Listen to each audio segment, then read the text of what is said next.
జాతకాలు, జ్యోతిష్యాలంటే ఏంది? ఎవలన్నా ఓ అయ్యగారి దానికి పోయి చేయి చూపించుకోనో, పుట్టిన తారీఖు, టైం జెప్పు. ఎట్లుంది మరి మాకు అని అడిగితే, అప్పుడు అవతలోళ్ళు చెప్పేది. కానీ ఆళ్ళ పనులే ఆళ్ళుంటే, ఇట్లున్న ఈయన గారు మాత్రం జాతకాలు చెప్పుడు ఇంట్లా. ఎవల గురించి చెప్తున్నారో అర్థమైందా ఈ పాటికే? ఆ! గా వేలుస్వామి గురించే ముచ్చటంతా. హుష్ వచ్చేసిండు.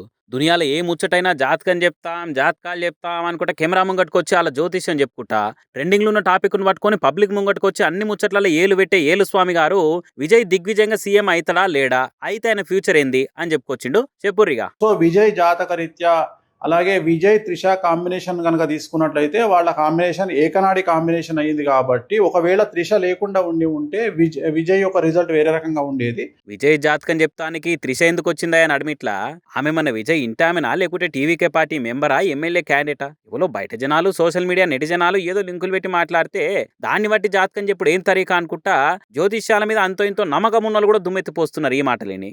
సరే చెప్పు ఇంకా.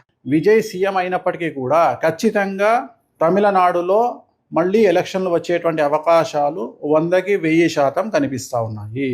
అంటే రాజకీయ ప్రభుత్వ అస్థిరత అనేటువంటిది తమిళనాడు రాష్ట్రంలో ఖచ్చితంగా కనిపిస్తూ ఉంది. గురువు మార్పు వల్ల ఖచ్చితంగా మళ్ళీ తిరిగి ఎలక్షన్లు వచ్చేటువంటి అవకాశం కనిపిస్తూ ఉంది.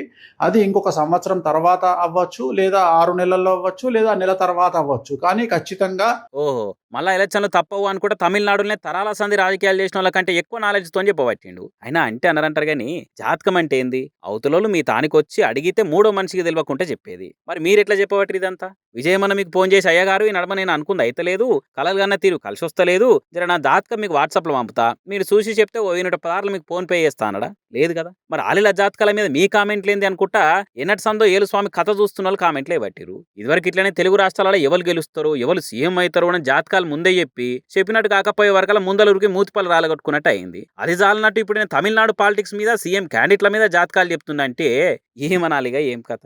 నమ్మేటోళ్ళ నమ్మకాలను కూడా పల్స చేసి పబ్లిక్ తోని పంచులేయించుకున్నది తప్పితే ఏముంటది ఇలా చెప్పుర్రి. ఇప్పటికే ఆడపిల్లలు బయటికి రావాలంటే భయపడే కాలం ఉందంటే నిన్నీయాల వస్తున్న వార్తలు చూసి బతికేదే కష్టం అనిపిస్తున్నది. పవరు పాతారు ఉందని కొందరు, పట్టించుకునేటోళ్ళు ఎవరు అని ఇంకొందరు, చట్టం ఉందన్న భయం కూడా లేకుండా సమాజంలో తిరుగుతున్నారు.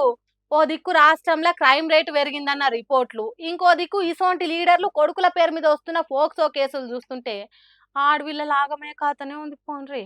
అందరికీ సన్ స్ట్రోక్ అంటే ఈ కాలంలో దాకే ఎండ దెబ్బ గాని బండి సంజయ్కు మాత్రం కొడుకు పేరు మీద గట్టిగా సన్ స్ట్రోక్ దాకుతుంది పోర్రి. బండి సంజయ్ కొడుకు బండి భగీరథ్ మీద పేట్ బషీరాబాద్ పిఎస్ లో పోక్సో కేసు బుక్ అయింది. 17 ఏళ్ల బుజ్జికి మందాపిచ్చి మోయినాబాద్ ఫామ్ హౌస్ లా ఇంకో 2 జాగాల్లో రేప్ చేసినట్టు కంప్లైంట్ వచ్చింది. దాంతో ఎఫ్ఐఆర్ రాసిరు పోలీసులు. మరి నిజమైన అనే ఇట్లా బుజ్జిని ఖరాబ్ చేసింది అని బండి భగీరథ్ని అడిగితే నాకేం తెలియదని అంటున్నాడు.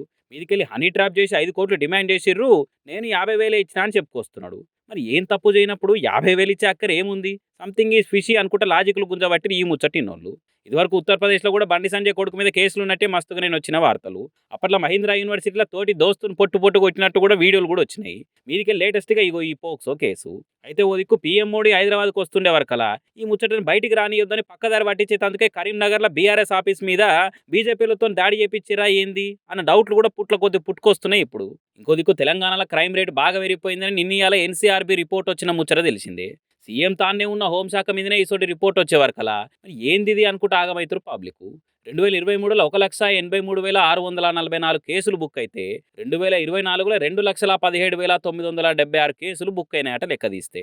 అంటే ఒక్క ఏడాదిలో 34,000 కేసులు పెరిగినాయంటే చూడురిగా. ఓ దిక్కు పట్టపగలే నట్ట నడి రోడ్ల మీద మర్డర్లు అవుతున్నాయి. నిన్న మాజీ ఐపీఎస్ ఆఫీస్ భార్య మర్డర్ అయింది. మొన్న మల్కాజ్గిరి కమిషనర్ సుమతి మేడం రాత్రిపూట రోడ్డు మీదకి వస్తే ఏ తీర్ల సతాయించిరో చూస్తివి. ఆ ప్లేస్లో మామూలు ఆడవిల్లు ఉంటే ఏంది పరిస్థితి చెప్పురి. ఇన్ని తీర్ల వార్తలు ఇటువంటి రిపోర్టులు వస్తుంటే రాష్ట్రానికి కొత్త పెట్టుబడులు వస్తాయా? ఉన్నాయా మళ్ళీపోకుంటే చాలనుకోరా అనుకుంటే సోషల్ మీడియాలో ఘాటుగానే పడుతున్నాయి కామెంట్లు. దేశానికి రెండో రాజధాని అవుడేమో కానీ క్రైమ్కి క్యాపిటల్ సిటీ అయ్యేటట్టుందిగా అనుకుంటా మాట్లాడుకోబట్టిరు. నిశ్చయ్ క్రైమ్ వార్తలను చూసి బయటికి రావాలంటేనే భయపడుతున్న కామన్ పబ్లిక్.